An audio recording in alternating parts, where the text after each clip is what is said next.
Hello everyone! Welcome back to my channel. Today, I want to tell you one of the most powerful true stories in modern history. This is the story of Nelson Mandela, a man who spent 27 years in prison but never gave up. He changed not just his life, but his whole country and inspired the entire world. Let's learn English through his story. Let's begin. Nelson Mandela was born in 1918 in a small village called Mveso in South Africa.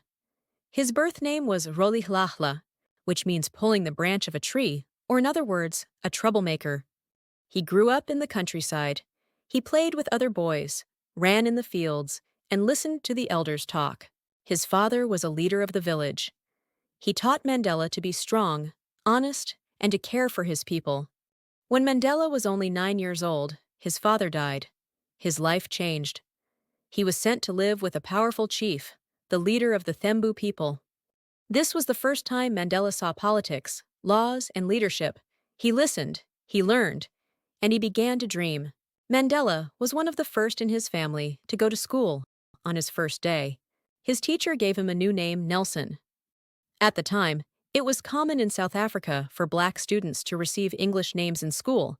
Nelson Mandela studied hard. He loved books and stories. He believed that education was the key to freedom. He went to college, then law school. He wanted to help his people. But while studying, Mandela began to see more of the world around him. He saw something he could not ignore: apartheid. In South Africa, the government had a system called apartheid. Apartheid means apartness or separation. It was a set of laws that kept white people and black people separate. Under apartheid, black people could not vote. They could not live in the same neighborhoods as white people. They could not go to the same schools, hospitals, or parks. They needed special passes to enter cities. They were treated as less than human. Mandela saw the pain. He saw the fear, and he said, "No, this is wrong." He joined the African National Congress, ANC, a group that wanted to end apartheid. He began to fight. At first, Mandela believed in peaceful protest.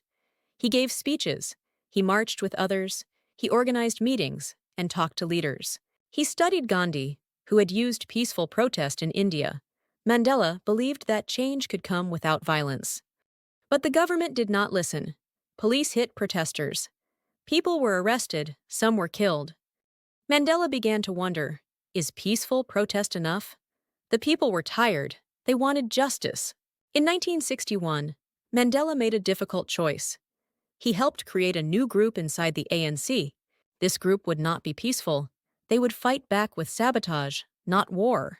They destroyed buildings, but not people. They wanted to send a message. We are not weak, we will not be silent. In 1962, Mandela was arrested. He was put in jail for leaving the country without permission.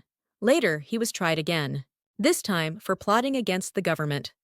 The punishment: life in prisons. Mandela was sent to Robben Island, a prison off the coast of Cape Town. His cell was small, no bed, just a mat on the floor. No running water, he wore shorts even in winter. He worked every day, breaking rocks under the hot sun. The guards were cruel, but Mandela did not break. He used his time to study, to teach other prisoners, and to stay strong. "I was not free," he said, "but my mind was free." He stayed in prison for 27 years, but the world did not forget him. As time passed, people around the world began to speak out. They said, "Free Nelson Mandela! End apartheid!" There were concerts, protests, and songs. Many countries stopped working with South Africa. They refused to buy or sell goods.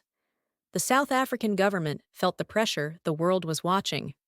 In 1990, something amazing happened. Nelson Mandela was released from prison. He was 71 years old. When Mandela left prison, he did not call for revenge.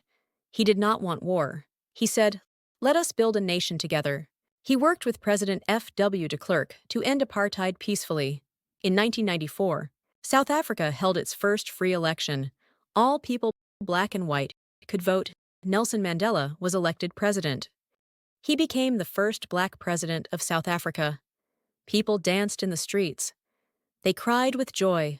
A new chapter had begun. As president, Mandela worked to unite the country. He created the Truth and Reconciliation Commission. A group that listened to people's pain and tried to heal the past without hate. He worked for peace, jobs, housing, and education. After one term, Mandela stepped down. He said, "I have done my duty. Now it is time for others to lead." He became a global peacemaker. He won the Nobel Peace Prize. He traveled, spoke, and inspired. Nelson Mandela died in 2013 at age 95. People all over the world remembered him, not just as a president, but as a man who never gave up. He spent 27 years in a prison cell, but he forgave the people who put him there. He dreamed of a world where everyone is equal, and he helped make that dream real. Let's review 5 key words from today's story. Apartheid, a system of unfair laws that separate people. Protest, to speak or act against something wrong. Forgive, to stop being angry at someone. Sabotage, to secretly damage something to stop a system. Reconciliation, making peace after conflict. Thank you for listening to the story of Nelson Mandela. He showed us that one person can change the world with patience, strength, and love. Don't forget to like, subscribe, and share this story. See you next time for more English storytelling. Bye-bye.